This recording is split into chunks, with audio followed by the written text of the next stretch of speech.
할렐루야. 오늘은 어버이날 기념주일을 맞이해서 우리의 다음 세대들에게 함께 이 호교육을 하기 위해 2부 예배를 드리고 있습니다. 부모님은 하나님의 대리자입니다. 이란 말씀으로 어버이날 기념주일 말씀을 함께 나눕니다.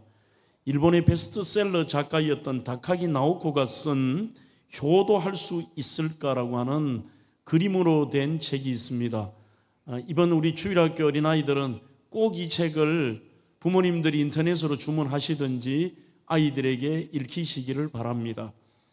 과연 어떤 것이 부모님의 마음을 기쁘게 해드릴 수 있을까에 대한 참 많은 생각을 하게 하는 그러한 글입니다. 이게 그림이나 만화로 되어 있기 때문에 학생들이 읽기는 좋겠습니다. 자식이 생각하는 부모님에 대한 효도와 부모님이 느끼는 그 즐거움에 대해서는 차이가 많습니다. 정말 우리들은 내가 나름대로 부모님께 효도를 다한다고 생각하는 분도 계시겠습니다만 오히려 부모님들이 원하시는 효는 그러한 것이 아닐 수도 있다는 것입니다. 이 책에 보면 자녀를 먹여 살리느라 정신없이 시간을 보내고 어느덧 실버 세대가 된 부모님을 향하여 이 베스트셀러 작가인 다카기 나오코가 부모님에게 극진한 효를 다합니다. 하지만 부모님에게 자기 나름대로의 효를 할 때마다 나름대로 자기에게도 속상한 점이 있습니다. 책의 제목처럼 과연 내가 진짜 효도를 할 수 있을 것이냐, 이러한 속상함도 드러내는 제목이기도 하죠. 예를 든다면 당연히 참 멋진 일입니다. 부모님에게 멋진 고급 식당에서 식사를 대접하려고 그렇게 정성껏 준비해서 모시고 갔는데 부모님은 오히려 그 음식을 잘 드시지도 않으면서 나는 카레가 먹고 싶다고 얘기합니다. 다음에는 딸이 다시 카레집에를 데리고 갑니다. 유명한 카레집에 가니까 이 카레 그 가게에서 잘 드셔야 되는데 부모님의 표정이 보니 좀 시큰둥하십니다. 부부 동반 여행을 보내드려도 심드렁하시고 어떤 자기 나름대로 그 부모님이 좋아하신다고 생각하는 것과 내가 하고 싶은 것을 해봤지만 부모님의 반응은 그렇게 좋지 않습니다. 아니 이게 설마 좋아할까? 아이들이나 좋아하지 하는데 수상 버스를 태워드렸는데 어린아이처럼 참 부모님이 기뻐하시는 겁니다. 반면 이렇게 도시의 전경이 전체가 나오는 것들을 부모님에게 보여주면 야 부모님이 황홀해 하실 텐데 하는데 잘 쳐다보시지도 않고 감동도 없습니다. 도대체 부모님이 좋아하시는 그 포인트가 무엇일까? 속상한 것이죠. 이래 되면 몇 번 열심히 하다 자녀들은 이러한 반응을 보입니다. 아 이제 못하겠어. 할 필요 없네. 반응도 좋지 않아.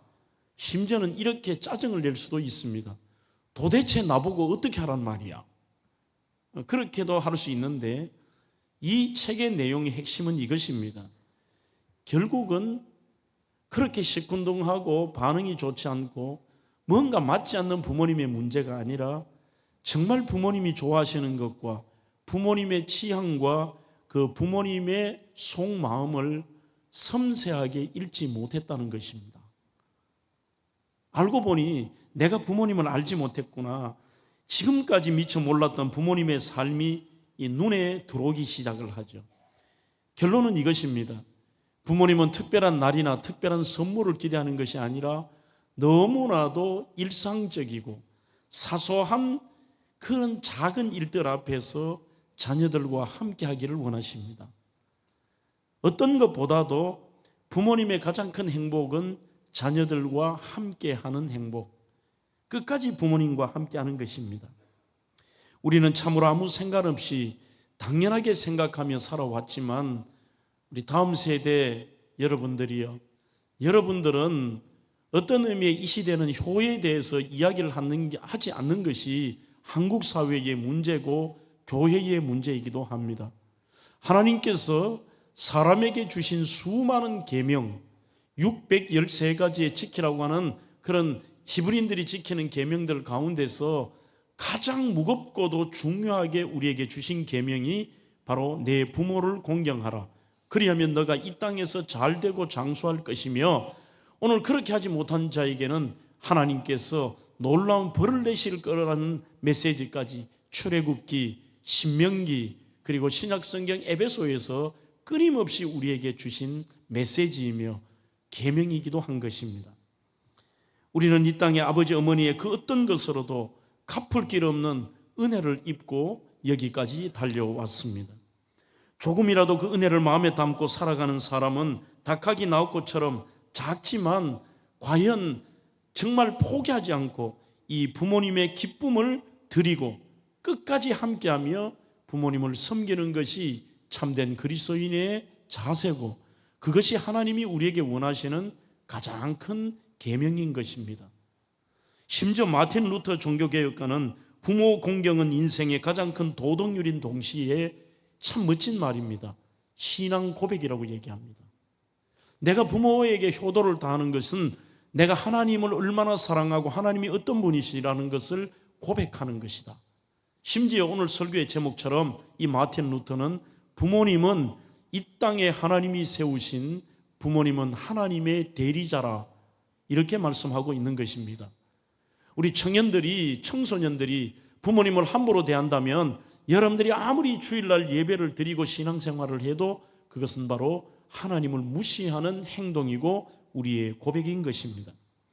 특별히 우리 그리스도인들에게 하나님께서 이 무거운 계명을 주셨는데, 눈에 보이는 부모님, 하나님의 대리자인 부모님께 효를 다하지 못하면서 내가 보이지 않는 하나님 사랑합니다, 나 하나님 경배하고 나는 하나님을 경외한다고 얘기하는 것, 그렇게 말하지 말라는 것입니다. 구약 성경 레위기 19장 3절에도 이렇게 말씀하고 있습니다. 너희 각 사람은 부모를 경외하고 나의 안식일을 지켜라. 나는 너희의 하나님 여호와니라. 그렇게 말씀합니다. 평일날 부모님에게 효를 다하지 않으면서 주일날 하나님 앞에 와 예배드리고 찬양한다? 그것은 한마디로 가식적인 것이고, 하나님이 나는 너희 하나님이라고 말씀하신 것은 알고 계신다는 겁니다. 너 나 사랑하는 거 아니야? 너 나 진짜 믿는 거 아니야? 나의 대리자인 부모님에게 효를 다하지 않으면서 너가 뭐 나 사랑한다고? 그 예배는 의미 없다는 것입니다. 여러분, 부모님의 조건과 행함과 상관이 없습니다. 성경에 어디에도 부모님이 나에게 이렇게 해주셨기 때문에, 부모님이 좋으시기 때문에, 그렇기 때문에 부모를 효도하라고 하는 말씀은 그 어디에도 없습니다. 사회적 지위도 상관이 없습니다. 부모님이 많이 배우셨다 못 배우셨다도 상관이 없습니다. 재산의 유무, 부모님이 돈이 많다 적다도 아무 문제가 없습니다. 그리고 성격이 좋다 좋지 않다, 부모님은 까탈스럽다 너그럽다, 그것도 문제가 되지 않습니다. 부모님은 때로는 여러분들, 우리 중고등학생들 그럴 때 있지 않아요? 엄마 아빠가 여러분들에게 상처를 줄 때 있어요 없어요? 있어요. 그래요. 부모님이 상처를 주셔도 그것과도 상관이 없습니다. 부모님은 여러분들에게 상처를 주지만 여러분들에게 상처를 주는 것이 아니라 그 뒤에는 놀라운 부모님이 여러분들이 알지 못하는, 이 다카키가 이해를 못했듯이 부모님의 뜻이 있는 것입니다. 심지어는 부모님이 나에게 이런 도움을 주셨다, 그것도 상관이 없습니다. 낳아주시고 길러주신 부모 그 존재 자체만으로도 여러분들은 그 부모님을 존경하고 사랑하고, 그리고 그 부모님에게 극진한 효를 다해야 되는 것입니다. 우리는 매년 이 어버이날 기념주일을 지킬 때마다 설교를 하는 목사도 마음이 그렇게 편하지만은 않습니다. 목회를 한다는 이유로 내가 과연 부모님에게 극진한 효를 다했을까, 여기에 대해서 참 죄송한 마음이 들고, 오히려 참 부끄럽고, 이런 메시지를 전가하는 목회자조차도 목회라는 것 내용 속에도 내가 부모님에게 최선을 다하지 못하는 그 죄송스러움을 안고 있습니다. 우리는 이 어버이날 기념주일을 보낼 때마다 우리가 왜 부모를 공경해야 되고 어떻게 공경해야 되는지 이야기를 무려 제가 대면교회 목회하며 20년 동안 말씀을 증거했습니다. 하지만 진정한 효가 이게 중요한 게 아니라 우리가 얼마만큼 그 효도를 실천하며 살았느냐, 그게 진짜 중요한 것입니다. 여러분, 이 시대의 부모님을 우리는 부양하는 선이 아닌 인격적으로 섬겨야 됩니다. 특히 중고등학생들도 그렇고 청년도 요즘 우리 이 사회가 얼마나 많이 하나의 그 애완 시장이 엄청나다고 합니다. 최근에 통계를 보니까 약 우리나라 애완 시장이 12조까지 올라간다고 합니다. 그 엄청난 그 가운데서 정말 우리가 동물을 아끼고 위로가 되고 또 아이들에게도 정서적인 안정이 되고 장점도 참 많습니다. 하지만 그 애완견이나 묘를 기르는 것을 제가 잘못됐다고 말할 수가 없습니다. 그것이 아니라 우리가 가만히 생각해 보면 현영수 박사의 책에 보면 먹이고 매일 그 애완견은 운동시켜야 되잖아요. 여기에다가 씻겨야 되고 정기적으로 주사도 맞히고 돌봐야 되고 심지어 가려 먹여야 되고 안고 자고 식당에 가서도 심지어 그 동물을 먹이기 위한 것들을 고민해서 싸서 가기도 하고 이 동물 때문에 멀리 가지도 못하고 자신의 생활이 없는 경우도 많습니다.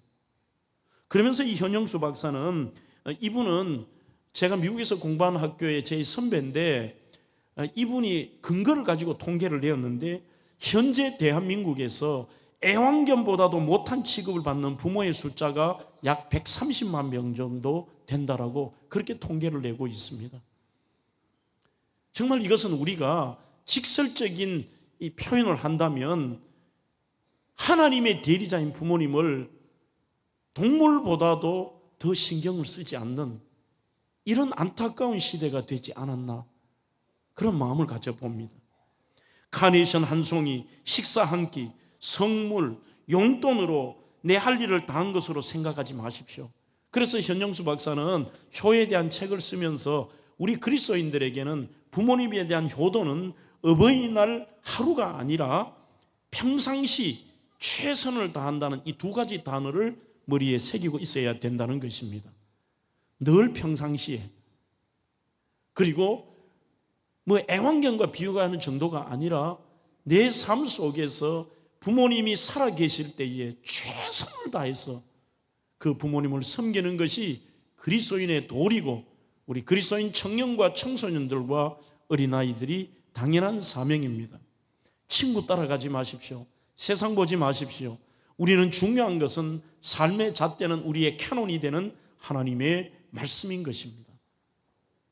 가장 먼저 우리는 부모님께 도저히 갚을 길 없는 은혜와 사랑의 빚을 졌음을 잊지 마십시오.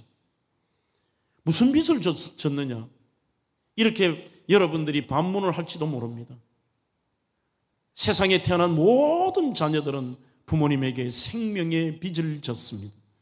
우리의 생명의 근원은 하나님이시지만 하나님은 여러분들의 부모님을 통하여서 여러분들에게 생명을 주셨고 하나님 없이 내가 존재할 수 없고 그리고 부모님 없이 내가 생겨날 수가 없습니다. 그 존재 자체 나에게 생명을 주신 분인데 여러분들이 함부로 대할 대상이 아니라는 것입니다. 혹여 부모가 자신에게 아무것도 해준 것이 없고 심지어 힘들게 해도 아니 더 나아가서 어떤 부모님은 사람들에게 손가락질을 당하고 부끄러운 행동을 하신다고 해도 존경하고 효를 다해야 되는 이유가 무엇이냐? 여러분들에게 생명을 주신 분이시기 때문입니다. 부모님들이 까다로울 수 있습니다. 변덕스러울 수도 있습니다. 무능할 수도 있습니다. 무식할 수도 있습니다. 그리고 뭔가 결함이 있을 수도 있습니다. 성경은 한 번도 그런 얘기를 한 적이 없습니다. 생명의 근원이 거기서 났다. 미국 텍사스의 한 남성이 결혼한 이후에 이 리더스 다이제스트에 이런 얘기가 나오고 있습니다. 3명의 자식을 뒀습니다. 2남 1녀를 낳고 살다가 가족을 버리고 그 아버지가 30년 동안 자기 혼자 돌보지 않고 자신만 위해 살아버렸습니다. 얼마나 자녀들이 상처가 있을까요? 돈 한 푼도 그리고 돌볼 것도 없었습니다. 그러면서도 이 아버지가 얼마나 경우에 없는지 죽으면서 자기 자식들에게 편지를 써서 자기를 고향 땅에 묻어달라고 합니다. 외지에 나가서 고향 땅으로 옮기려고 하면 시체를 옮기려면 비행기를 타고 많은 비용이 들어갑니다. 연락을 하니 전부 자녀들이 여기에 대해서 반대해도 누가 말할 것 없다라고 생각할 겁니다. 그때에 둘째 아들이 화를 냅니다. 그 사람은 우리 아버지가 아니야. 딸은 아예 인간 취급을 하지 않습니다. 남이라고 생각합니다. 그런데 그 큰아들이 어떤 일을 벌이느냐 하면 그 시체를, 아버지의 시체를 고향 땅에 유언대로 묻어드리기 위해서 자기가 아끼는 트랙터와 농기구를 저당자 앞에서 그분을 모시고 오고 장례를 치릅니다. 동생들이 오빠에게, 형에게 막 화를 냅니다. 우리에게 어떻게 했는데 그럴 수 있느냐. 그러자 형이 이렇게 얘기합니다. 성경에는 내 부모를 공경하라고 쓰여 있을 뿐 어떤 부모라고 말한 적은 없잖아. 그분은 우리를 낳아주신 분이야. 이게 그리스도인 정신이고 하나님이 원하시는 교회의 태도입니다. 두 번째는 낳으시고 길러주시고 희생하신 사랑의 빚을 저와 여러분들은 지고 있습니다. 하지만 더 안타까운 것은 무엇이냐? 일평생 우리가 그 빚을 갚으려고 해도 갚을 수 없다는 것이, 그것이 부모님의 우리를 위한 희생이고 사랑입니다. 이 세상에서 나를 가장 많이 사랑해 주셨고 죽을 때도 잊을 수 없는 것이 나를 길러주시고 희생하신 부모님의 사랑입니다. 오늘 제가 이 설교를 하면서 여기 연세 드신 저희 어머니 나이 때의 권사님 할머니들 보면 자꾸 20년 설교해도 독한 맘 먹고 와도 잘 안 돼요. 자꾸 눈물이 나서. 그래서 제가 고개를 숙이고 원고를 읽어도 이해를 해 주십시오. 양주동 박사의 어머님의 은혜 3절처럼 우리의 부모님들은 전부 이렇게 사셨습니다. 사람의 마음속에는 온가지 소원, 어머님의 마음속에는 오직 한 가지, 아낌없이 일생을 자식 위하여 살과 뼈를 깎아서 바치는 마음. 인간의 그 무엇이 거룩하리요, 어머니의 사랑은 지극하여라. 자식은 자기 자신이 저절로 컸다고 생각하지만 보이지 않는 부모님의 상상할 수 없는 희생과 사랑에 있었기에 지금 내가 있다는 것을 절대로 잊어서는 안 됩니다. 당신들께서는 굶주려도 자식들 먹는 것을 위해 온 인생을 바치십니다. 당신들은 헐벗으셔도 부끄러움을 당해도 자식 공부시키고 자립히는 것이 그분들에게는 최고의 소원이었습니다. 모든 것을 주시고도 늘 무엇 때문인지 미안하다고 하시는 유일하신 분이신들입니다. 여러분, 그 네팔에 가면은 등산가들과 함께 등산을 하는 샤르파라고 하는 직업을 가진 분을 아시죠? 하지만 우리는 이 샤르파의 삶에 대해서는 잘 모를 때가 있습니다. 최초로 이 히말라야를 등정했던 에드먼트 힐러리는 압니다만 텐징 노르가이라고 하는 사람은 모릅니다. 왜 그러냐 하면 지금 사진으로 보는 분인데 우리는 에드먼트 힐러리가 히말라야를 정복했다, 한국의 고상돈이라는 사람이 최초로 에베레스트에 어디를 올랐다, 뭐 이렇게 얘기하잖아요. 에베레스트 8,848m 최초에 올라서 막 깃발을 흔들고 어떤 사람은 산소통 없이 올라갔다고 자랑하지만 실은 이 세르파가 없으면은 단 한 사람도 정복 못합니다. 그들은 이 자기들을 안내자의 역할을 하는데 아무리 잘 알더라도 셰르파의 그 길을 따라가지 않으면은 길을 잃어버리거나 완전히 거기서 죽습니다. 심지어 필요한 식량, 심지어 텐트, 옷, 산소통, 영료, 의약품, 이런 모든 것을 세르파가 대신 지고 갑니다. 자기가 등산했다고 폼 잡는 사람들은 그저 가벼운 몸으로 정상강에 올라가죠. 올라가서도 자기가 여기서 사진을 찍습니까? 등정했다고 자랑스러워하는 손 들고 태극기를 높이 들고 자기나라 국기를 드는 사람 사진을 찍어 죽으며 자기 임무가 끝이 나는 것도 아닙니다. 내려올 때도 그 많은 것들을 짊어지고 거기서 내려옵니다. 주로 이 세르파가 누가 하느냐면 네팔인들이 하는 게 아니라 티벳인들이 합니다. 그래서 이 사람들의 세르파의 이름의 뜻이 무엇이냐 하면 동쪽에서 온 사람들입니다. 이 셰르파들은 동쪽 티벳에서 거기서 먹을 것이 없고 힘들고 고통스러워 자녀들을 데리고 네팔로 넘어옵니다. 그러면 여기 와서 살만하느냐? 그것도 아닙니다. 인정을 받지 못합니다. 와서 사람들에게 차별 대우를 받습니다. 가난합니다. 업신여김을 당합니다. 이곳에 왔지만 할 일이 마땅치 않습니다. 그런데 그들이 이 일 때문에 여기 옵니다. 거기 가면 조금 내가 받을 돈도 많이 받고 일할 게 있다. 그게 셰르파입니다. 목숨을 거는 것입니다. 정말 많은 사람들이 지금도 그래서 이런 각 모든 올라가는 봉우리의 많은 쪽에서 이런 셰르파들의 무덤이 있죠. 이들에게 묻습니다. 당신들이 이렇게 서름당하면서도 네팔로 넘어오고 생명을 무릅쓰고 이 일을 하는 이유가 무엇입니까? 물으면 딱 하나 대답을 공통적으로 한답니다. 내 자녀들 때문입니다. 내 자녀들 때문입니다. 어찌 보면 내 인생의 동쪽에서 온 신비한 분, 신비한 사람들이 내 아버지와 내 어머니들이십니다. 우리 아버지 어머니는 우리를 눈부시게 하기 위하여 세르파처럼 희생과 눈물겨운 길을 선택하셨습니다. 그리고 심지어 자신을 함부로 대하고 자신을 떠나고 자신을 무시하는 자식도 부모님은 절대로 버리지 않습니다. 우리 기독교계의 유명한 영성신학자 중에 R.A. 토레이라고 하는 분이 있습니다. 정말 대단한 분인데 이런 대단한 사람도 젊은 시절에는 죄 속에 헤매고 부모님에게 반항하며 온갖 나쁜 짓이란 나쁜 짓을 다 했습니다. 그러던 어느 날 어머니가 안타깝게도 그 토레이 앞에서 무릎을 꿇고 눈물로서 호소를 합니다. 얘야, 이렇게 살아서는 안 된다. 그러자 R.A. 토레이가 이렇게 말합니다. 나는 이제 진저리가 납니다. 어머니 잔소리 좀 그만하세요. 듣기 싫습니다. 그리고 지금부터 다시는 나를 볼 수 없을 겁니다. 라고 집을 나가려고 합니다. 이런 인간 말종 같은 아들인데도 그 어머니는 나가는 R.A. 토레이의 팔을 잡고 이렇게 일어서서 얘기합니다. 아들아, 아들아, 내 사랑하는 아들아. 무슨 사랑입니까? 내 사랑하는 아들아, 정녕 답답한 일이 생기거든 모든 것이 다 틀렸다고 생각될 때가 오거든 하나님만을 부르며 찾아다오. 그분은 반드시 너를 도와줄 것이다. 너가 속상해서 나를 찾아오지 않아도 된다.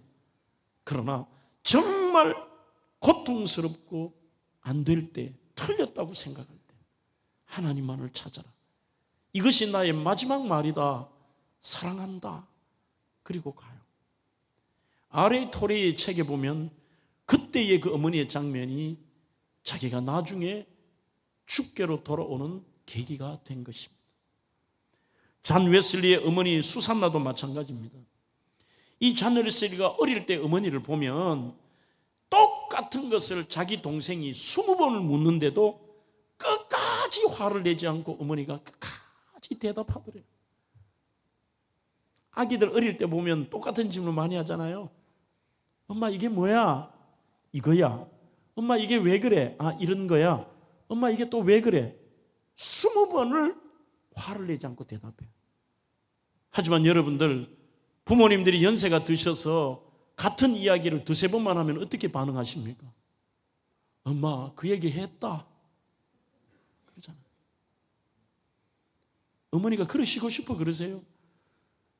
어떤 기계이든지 어떤 존재이든지 시간이 지나면 노쇠하고 그렇게 될 수밖에 없는 거잖아요. 같은 이야기를 어머니가 20번 하실 때 여러분들이 동일하게 대답해 드릴 수 있습니까? 짜증내지 않고 톤을 높이지 않고 동일한 표정으로 어머니 이런 거라고요.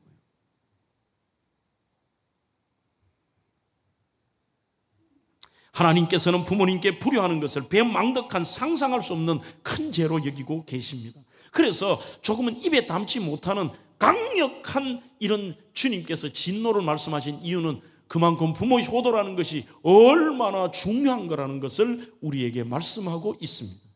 신명기 27장 16절에 그 부모를 경홀히 여기는 자는 저주를 받을 것이라 할 것이요 모든 백성은 아멘할지니라 그렇게 말합니다. 심지어 신명기 21장 18절에는 부모에게 불효하는 자는 돌을 들어 쳐 죽이라 이렇게 얘기합니다. 중고등부 아멘 해라. 부모님 말씀에 대꾸하고 부모님께 불효하고 부모님 말씀에 불순종하면 돌로 쳐 죽이라는 거야. 하나님이 잔인한 분이세요? 아니에요. 그만큼 부모님께 효도를 다하는 게 얼마나 중요하다는 것을 우리에게 말씀하고 있는 것입니다. 여러분들이 뭐 공부하고 여러분들이 뭐 열심히 살고 필요 없어요. 부모님께 효를 다하지 않으면서 여러분들이 잘 된다, 거짓말입니다. 인생에 살고 죽고 화를 입고 복을 받는 모든 인생의 생사화복은 하나님의 손에 있는 줄로 믿습니다. 그 하나님이 오늘 본문 에베소서 6장 1절에도 내 부모를 공경하라, 그리하면 너가 잘되고 너가 장수한다고 말씀했고, 신명기 5장 16절에는 너의 생명이 길고 복이 계속 이어질 거라고 말씀합니다. 그런데도 뭐 부모님에게 효를 다하지 않으면서 내가 복 받기를 원하고 내가 좋은 대학에 들어가기를 원하고 내가 이렇게 잘 살기 원한다, 다 거짓말입니다. 그만큼 하나님은 무겁게 생각합니다. 더 무서운 얘기를 하나 할까요? 잠언 30장 17절에, 자, 우리 다음 세대들 아멘 크게 하십시오. 제가 성경을 읽을 때, 아비를 조롱하며 어미 순종하기를 싫어하는 자의 눈물 골짜기에 까마귀에게 쪼이고 독수리 새끼에게 먹히리라. 그래, 아멘. 한 번 더, 부모에게 불의하는 자는 돌을 들어 쳐 죽이리라. 무섭기는 무서운 모양이죠. 심지어 로마서에는 이렇게 얘기해요. 부모님의 말씀에 거역하는 자는 사형에 해당된다고 말씀하고 있습니다.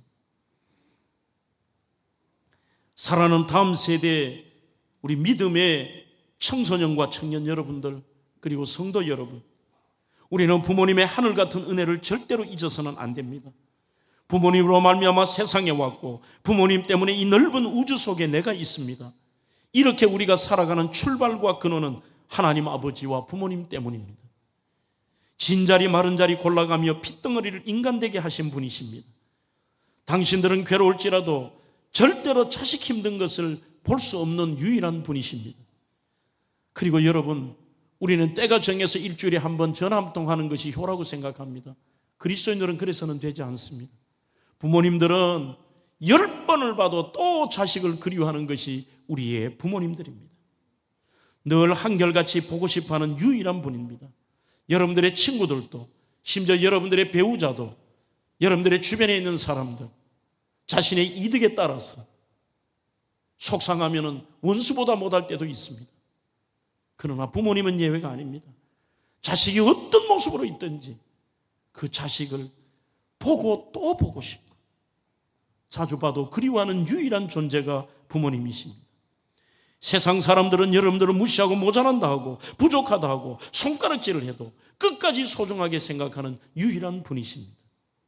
병들거나 힘들면 부부도 마음을 돌릴 때가 있습니다. 친구는 더더욱 아닙니다.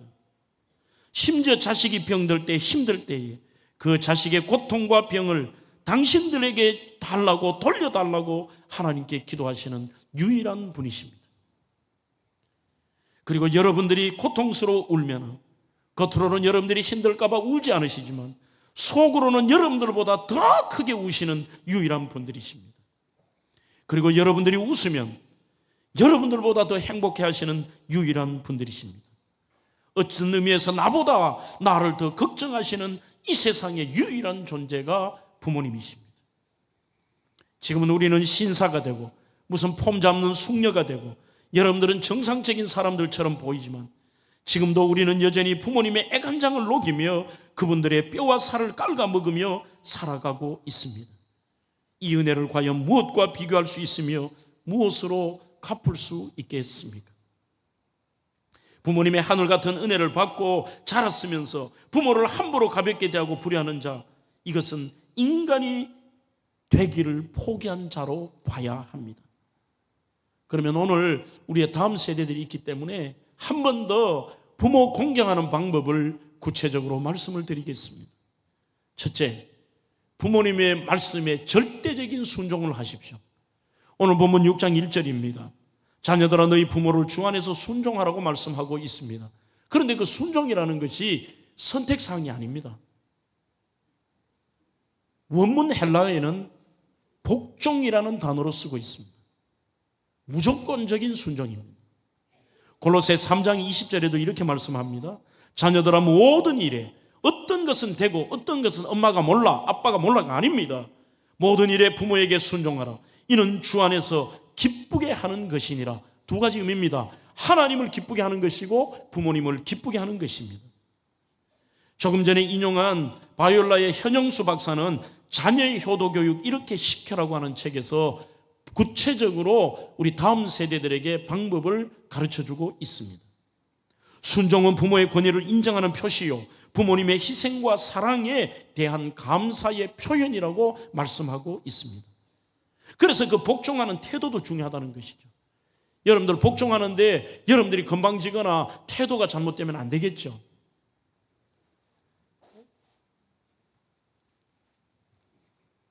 가장 먼저 부모님에게는 공손한 언어를 사용해야 됩니다. 두 번째, 부드럽고 따뜻한 표정을 지어야 됩니다. 그것이 복종하는 사람의 태도입니다. 여러분들 어머니에게 이런 말 잘 안 해요? 엄마는 몰라. 엄마가 뭘 한다고 그래. 그리고 우리 청소년들이 제일 많이 하는 말이 이거 아니에요? 됐어요. 괜찮아요.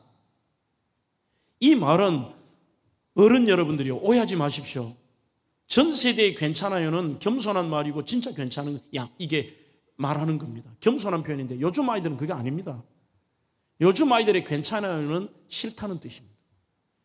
말하기 싫다는 거고 더 이상 말 섞기 싫고 거기에 대해서 의논하기 싫고 이런 말을 할 때 아이들이 쉽게 하는 표현이에요. 괜찮아요.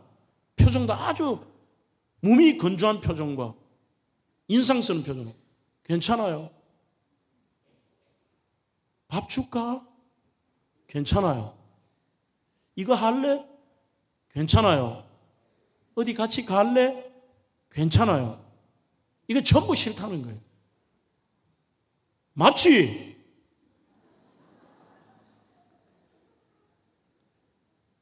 고개 똑바로 들어 오늘은. 우리 교회만큼은 목사님이 여러분들 잘 되게 해야 될 거 아니에요. 어떤 경우에도 여러분들이 부모님께 효를 다하지 않고는 복받지 못해요. 그게 하나님이 말씀하셨으니까. 성경에 부모를 공경하라는 것이 카베트라는 단어인데 하나는 장기의 간이라는 뜻이고 두 번째는 제일 무겁다는 뜻입니다. 하나님이 여러분들에게 주신 제일 무거운 개념이 그 계명이 부모를 공경하라.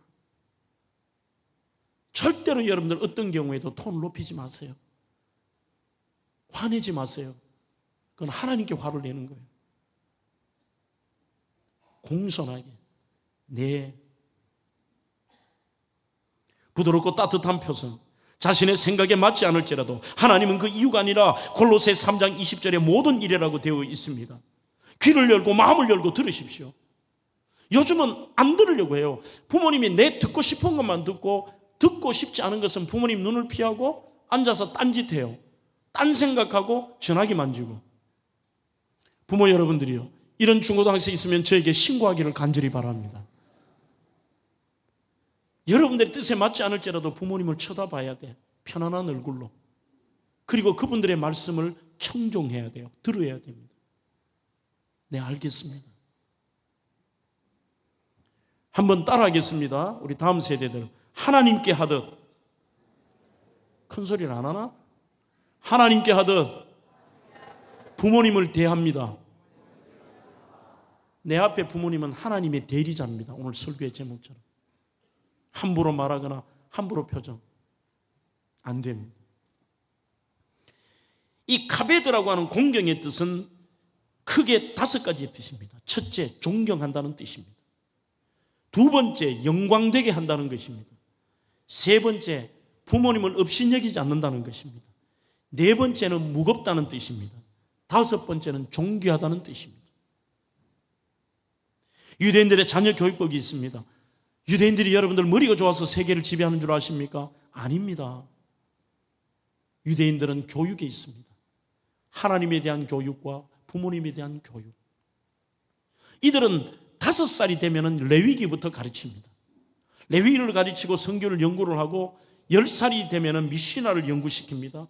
13살이 되면 율법을 가르치고 15살이 되면 탈무드를 가르치고 그 중에서도 하나님에 대한 방법, 제사 제도가 나오고 하나님을 경외하는 방법에 대한 레위기를 가르친 다음에 만 5살만 되어도 우리로 말하면 유치부 아이들인데 이때부터 부모 공경하고 부모님께 순종하는 것을 가르칩니다. 그리고 이 아이들이 성인식을 마치고 나면 지금 여러분들이 화면에 보는 것처럼 모든 아이들이 아침에 일어나면 우리는 전부 반대로 하잖아요. 부모님이 자식을 위해 기도하는데 히브리인들은 자녀들이 부모를 위해 기도합니다. 그 중에서도 화면을 잠깐 보시면 이 아이의 왼손을 보시죠. 어떤 천 같은 것을 이렇게 들고 있는 모습을 볼 수 있을 것입니다. 이것을 뭐라고 부르느냐 하면 찌찌트라고 부릅니다. 히브리 말로 찌세트. 그 찌찌트는 맹세하는 도구라는 것입니다. 그들의 테필린이라고 하는 것을 차고 집집마다 하나님을 경외하라고 하는 메주자를 걸고 개인적으로는 하나님 앞에 부끄러운 죄인이지만 하나님의 은혜를 덧입기 위해서 기도하는데 그 천에다가 어른이 되면은 수술을 달아요. 이 수술을 잡고 기도하는 것은 계명을 지키지 않으면 죽습니다. 맹세하는 겁니다. 그러면 아이들이 성인식이 마치면 아이들은 이 찌찌트라는 것을 들고 맹세하는 겁니다. 이 계명을 지키지 않으면 죽습니다. 반드시 지킵니다 하고 아침마다 부모를 공경하는 것을 계명을 지키겠다 다짐하고 부모님을 위해서 이 어린아이들이 기도합니다. 부모님의 안전을 위해서, 부모님의 건강을 위해서, 부모님의 사업을 위해서, 부모님이 평안하도록. 우리 대면교회 한번 그렇게 해볼까요? 여러분들 아침마다 길게 안 하시더라도 그래야 여러분들이 하나님이 기뻐하시는 겁니다. 여러분들의 부모님을 위해, 부모님은 매일 여러분들 위해 기도하지만 여러분들도 그 부모님을 위해서 간단하게나마 우리 교회는 기도해야 됩니다. 부모님 살아계실 때 극진한 효를 다하십시오. 성경은 살아계신 부모님께 효를 다하기를 말씀합니다. 기다려주시지 않습니다. 반드시 부모님 돌아가시고는 후회합니다. 돌이킬 수도 없습니다. 지금 바로 지금 해야 됩니다. 부모님 살아계실 때 좀 더 후회 없는 그러한 삶을 살아야 되고 부모님을 돌봐야 됩니다. 효경이라는 우리가 한문책에 보면 부모님 살아계실 때 공경을 다하고 복양에 있어서는 즐거움을 다하며 병이 드시면 최선을 다하라고 말합니다. 그러면서 이들은 세 가지의 유교에서도 효를 얘기합니다. 첫째, 양지지효입니다. 이것은 바로 부모님의 뜻을 받드는 거예요. 순종하는 것이죠. 그리고 그분들의 마음을 편안하게 해드리는 것입니다. 두 번째는 복양지효입니다. 부모님의 생활과 건강을 보살펴 드리는 것입니다. 이제 우리 대면교회 다음 세대는 그런 여러분들의 꿈이 있어야 돼요. 내가 앞으로 부모님을 위해서 기도도 하지만 내가 성장해서 우리 부모님을 책임져 드려야 돼. 아멘 해라. 세 번째는 입신양명지효입니다. 부모님의 이름을 빛나게 하는, 내가 반듯하게 서고 내가 최선을 다하고 내가 정말로 부모님의 뜻대로 명예롭게 자라나서 그 부모님의 이름을 빛나게 하는 입신양명의 효가 있어야 됩니다. 부모를 기쁘게 해드리며 부모의 입장을 이해하며 정성을 다해서 모셔야 됩니다.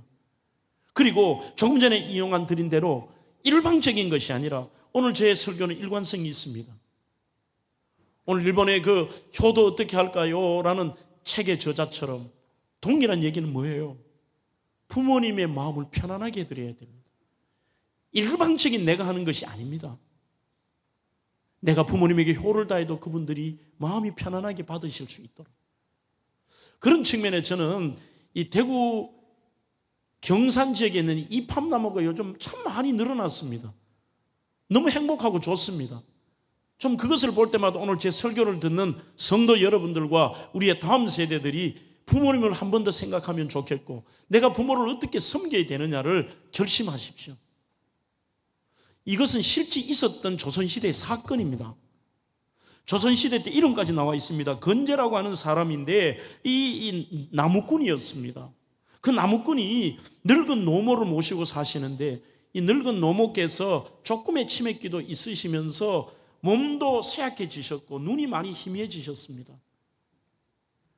극진하게 부모님을 모시고 어디에 이 부모님을 함께 가고 자기가 없고 그 부모님을 모시고 가고 참 좋은 것을 드리는데 너무 가난하니까요. 어느 날 어머니가 이렇게 말을 합니다. 얘야, 쌀밥이 먹고 싶구나. 드디어 이 아들이 쌀밥을 준비했습니다. 하지만 가난해서 많이는 못하고 어머니에게 드릴 쌀밥만을 준비했는데 그것까지 생각하는 거예요. 어머니가 어머니 혼자 드리면 마음이 불편해서 드시겠나? 마음을 어떻게 하면 편안하게 해드리지? 그러면서 이 이팝나무가 영어로는 snow flowering tree라고 얘기하잖아요. 눈꽃이라고 얘기하죠. 저기 꽃을 따다가 밥그릇에 이렇게 담으니까 눈이 희미한 어머니가 보니까 꼭 쌀밥 같아요. 그래서 어머니가 행복하게 음식을 드셨다는 그런 사연이 있는 꽃입니다. 그런 나무예요. 부모님을 편안하게 해드리는 것.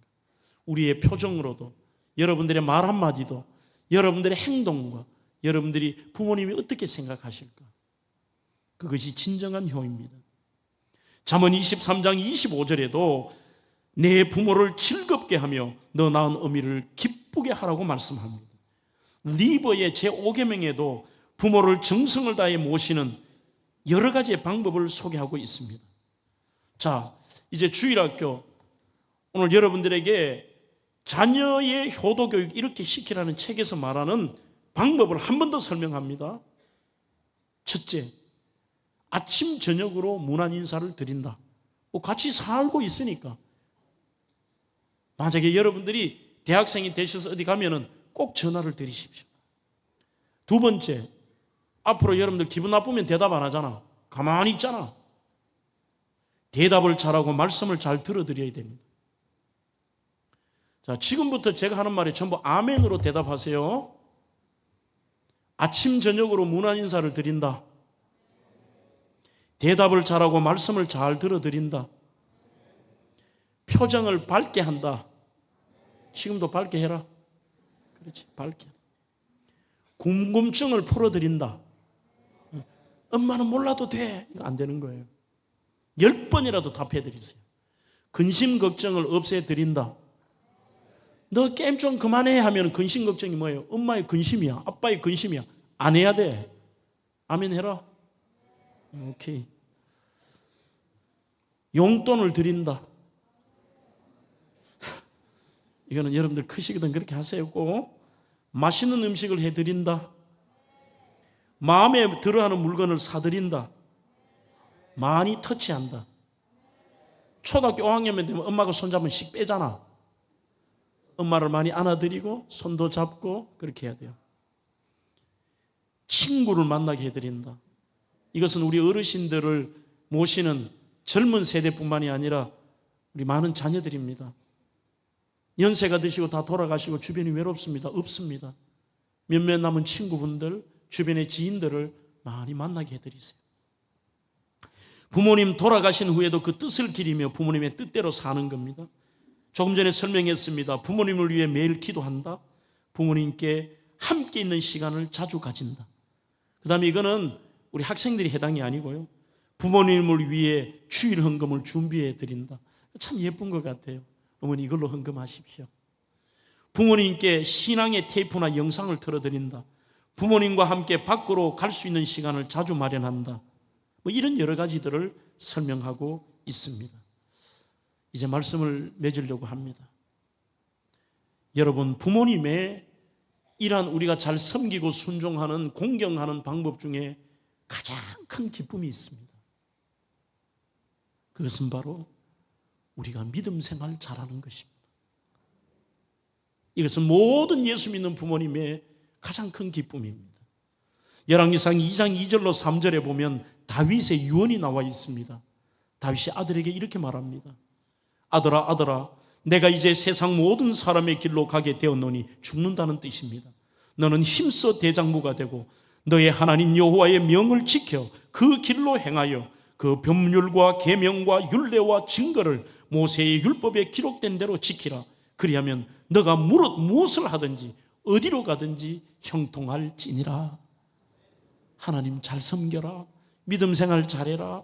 그러면 너가 형통할 것이다. 이게 다윗의 유언이고 우리가 할 수 있는 가장 큰 효입니다. 여러분들 어떤 경우에도 믿음 생활 잘하는 것입니다.